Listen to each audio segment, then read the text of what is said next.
I recently saw the results of what you get when you show the Australians action flicks from the 1980s, The Naked Gun, and Basketball. This is a 2018 film called Lieutenant Jangles that was made as a homage to the 1980s both aesthetically and in humor. The film follows a detective that's seeking revenge for his recently killed partner, and it wasn't just any death, like they shot this guy's dick off. It's a joke straight out of South Park, which is where a lot of the humor comes from.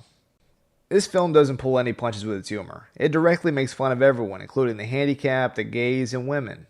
But they can get away with this due to them creating the film from a 1980s perspective.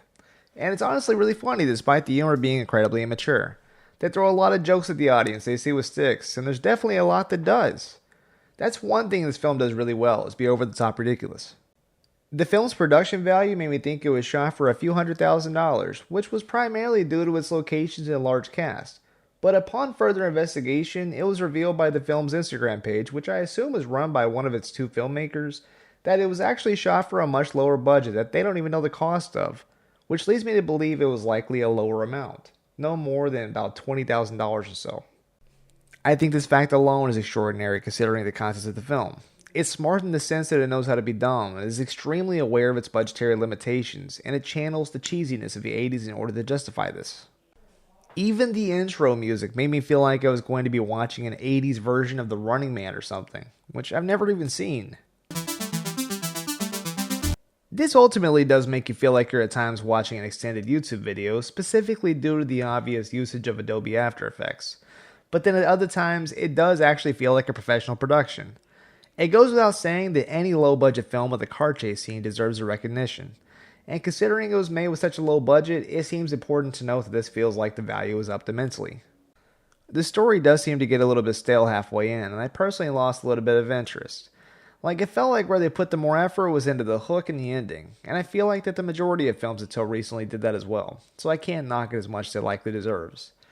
But even though that is true, it does feel like even though when it does get a little bit stale and pushes on just to push on, that it includes its 80s tropes and jokes all the way up until the conclusion. And I respect it for that. The cinematography and editing in the film is actually really good and does a great job of giving us a fusion of the 1980s with a modern day feel. They no doubt put a lot of time and creativity into the shot design, and especially into the dramatic zooms. In all seriousness, the acting is nothing special. But again, this is excused due to the cheesiness. Any sort of seriousness is excused from this film in their attempt to replicate the cheesiness. And this allows for all instances of what should be considered a serious moment to be played with a joke. The actors did great considering the circumstances, and I assume they really didn't have any experience, but they knew exactly what they were aiming for. They accurately did their comedic job right. The sound was always tip-top, but you can always tell there were many times that the filmmakers had to ADR a lot of the film, which is where they'll go to replace the sound using audio that they've recorded later on, like at a studio or, in this case, at the filmmaker's house. But it works. One of the greatest highlights of this film is the music. Everything for the film was original, and it really helps convey the feeling of being from that era. Again, though, the intro music is absolutely phenomenal. I absolutely loved it.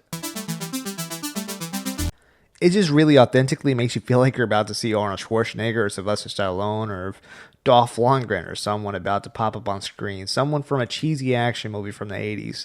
Someone that just put a smile on your face and made you say, hey, this was made for a not a super high budget, but they sure did put some work into these special effects, and they sure tried to make it look convincing. Overall, with everything considered, I think I would give this film a 7 out of 10 on an enjoyment scale. But if we're actually rating it and comparing it to big budget features like IMDb would, I'm surprised it doesn't have like a 4 out of 10 or something. It's currently sitting at a 5.6 out of 10, and I think that's a compliment. But again, I'm giving it a 7 out of 10 on my own scale with the budget taken into consideration and all. There's no doubt this is definitely the best homage to the 80s I've ever seen, so just for that, I absolutely love it. I thought it was really well executed, and it seems like that it was, if they had a much higher budget, great potential for great success. So good job in being a fantastic homage to the 80s.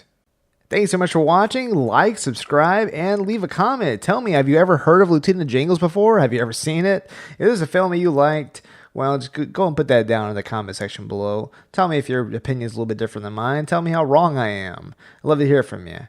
All right, well, I'll catch you guys in the next video. Be sure to click on one of these videos here you see in front of you. That'll lead you to some more movie-related content. Well, thank you so much for watching. I'll catch you guys next time. Heartbreaker, lawmaker. filmmaker!